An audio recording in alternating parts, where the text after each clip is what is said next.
Once upon a time, in the distant village of the Khoi people, deep in the heart of Africa, the little boy came to the storyteller of his village.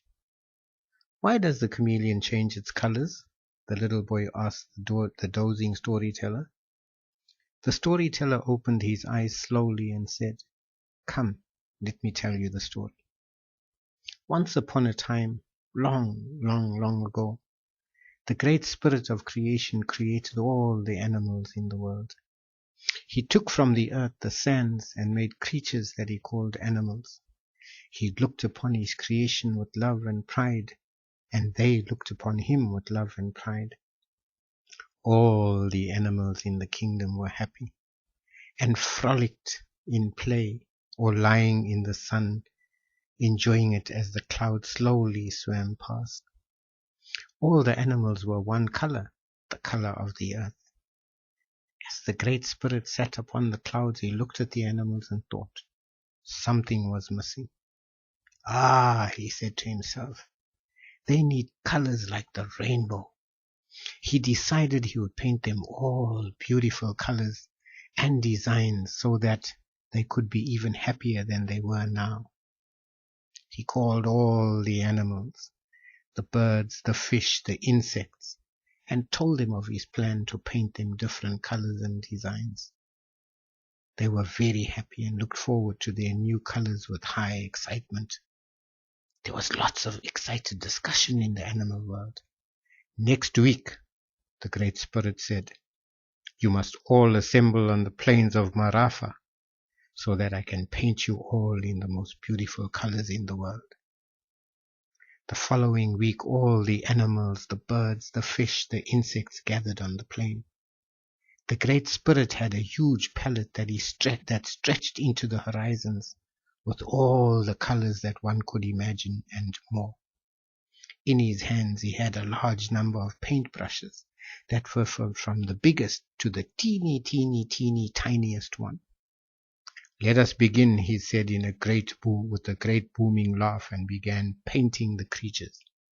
He painted the peacock, the leopard, the birds, the butterflies, the ladybirds, the zebras, and all the other creatures.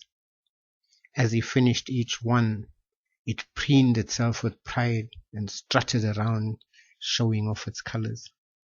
"Look at me," said the peacock as it opened its tail feathers. "And me," said the ladybug with its red and white spots.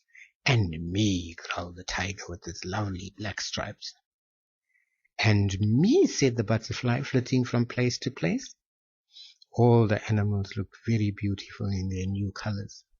Finally, the last animal was painted, and it pranced away happily into the setting sun. The Great Spirit was pleased, but there was something missing. Something was missing. What is it? The Great Spirit thought to himself. Who? Far away in the distance, Zama the tortoise walked slowly along the dusty road. It was getting close to sunset. He thought to himself, "I'll be too late."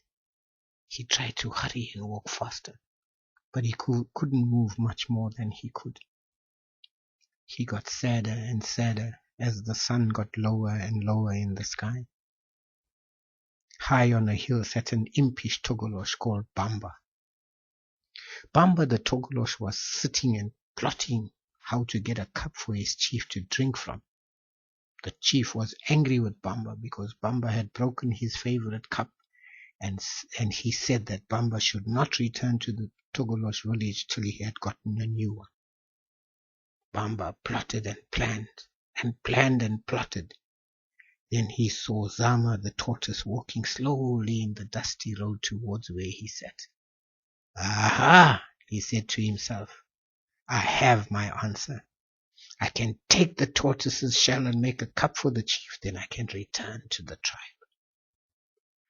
As he thought that, a wicked glint came into his eyes and a slow smile spread over his face. He looked very ugly and very, very evil. He slithered down the hill like a hungry snake and sat behind a bush. He grinned and rubbed his hands in anticipation. Zama the tortoise approached as fast as he could, his eyes constantly looking at the setting sun. On the side of the road, the bush parted and two evil eyes stared out and fixed themselves on the unsuspecting tortoise. As Zama the tortoise came to where Bamba the Togolosh was, Bamba's prepared to jump on the unsuspecting Zama.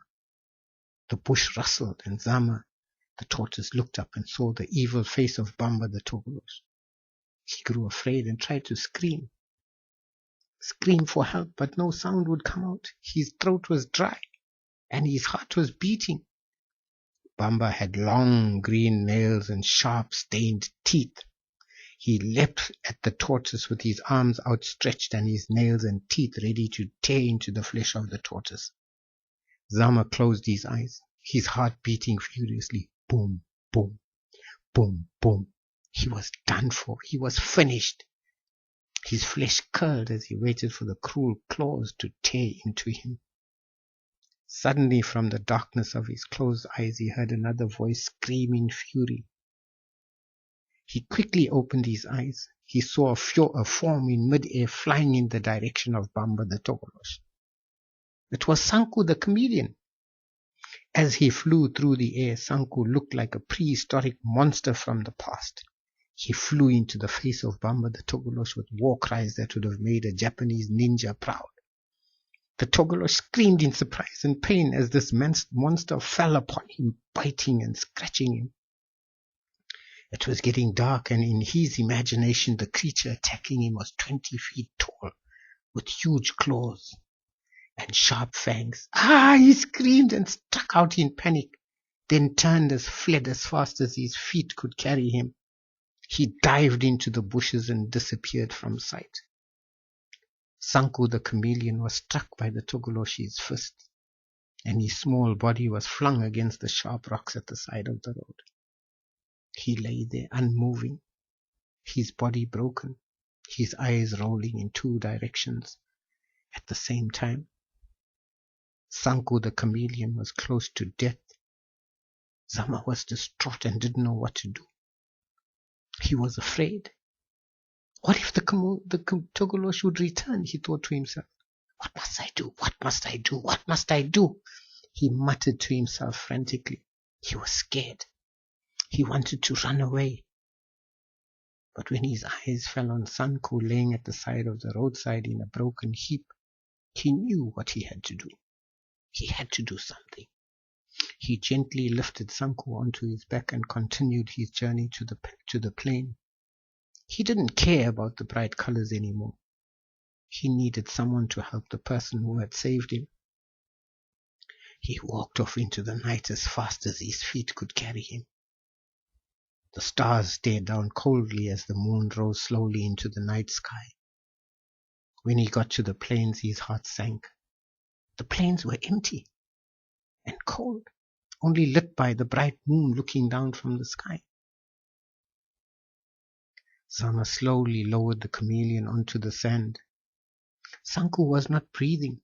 His skin was cold and his eyes closed. Zama left and ran, left and right, up and down, but he couldn't see anyone. He was overcome with a deep sense of sadness and loss. Here was someone who saved me and gave his life for mine, he thought to himself. Why? He asked the empty space. Why? As he looked upon the still body of the chameleon, a tear welled in his eye and dropped slowly to the earth. High on a cloud, the Great Spirit looked down on the scene of sadness, and he felt pity. The stars blinked their eyes, and even the radiant moon had a silent tear. In the distance, a wolf howled sadly, sensing that something tragic had happened. The Great Spirit climbed down from his cloud and wakened Zama the tortoise. Zama slowly opened his eyes, and on seeing the Great Spirit thought he was dreaming. Yes, O Great Spirit, he said sleepily, rubbing his eyes. I know what happened, said the Great Spirit, and I will reward you both. You for your loyalty and the chameleon for his bravery. The Great Spirit leaned over and touched the chameleon with his magic wand. Slowly color returned to Sanku the chameleon. He stirred, opened his eyes, then slowly stood up. Zama the tortoise was overjoyed and danced a slow dance in the sand. Yay, yay, yay, yay, yay, he cried to himself. But deep within, Zama was still disappointed. But that disappointment was overcome by joy. The Great Spirit sensed this and said, "Come, let me paint you too." Sanku the chameleon and Zama the tortoise stood before the Great Spirit. The two friends were very, very happy. They were going to get new colors too. The Great Spirit painted the tortoise with a deep black and a stunning yellow. There was no more paint, Sanku thought to himself, looking at the palette. The paint is finished. The Great Spirit saw his fears and gave a big booming laugh. "Do not be afraid," said the Great Spirit to Sanku. "I have a special gift for you." The Great Spirit dipped his brush in all the pots of the palette, and painted from each one on the chameleon. He painted and painted and painted and painted and painted till the moon set and the sun rose in the horizon. Then he was finished. The chameleon looked at himself and couldn't see a difference. He was still the color of the earth.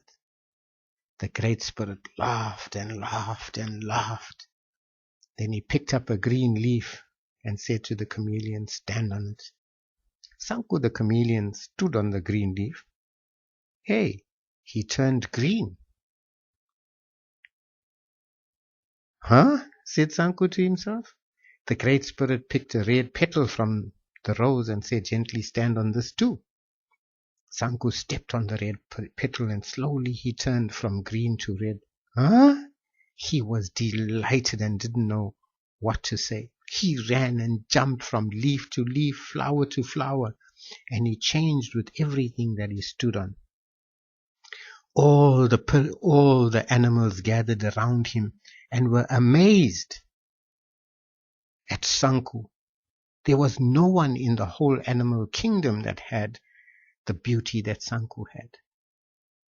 They shook their head in amazement. "Go," said the Great Spirit, "and never forget how you got your colors.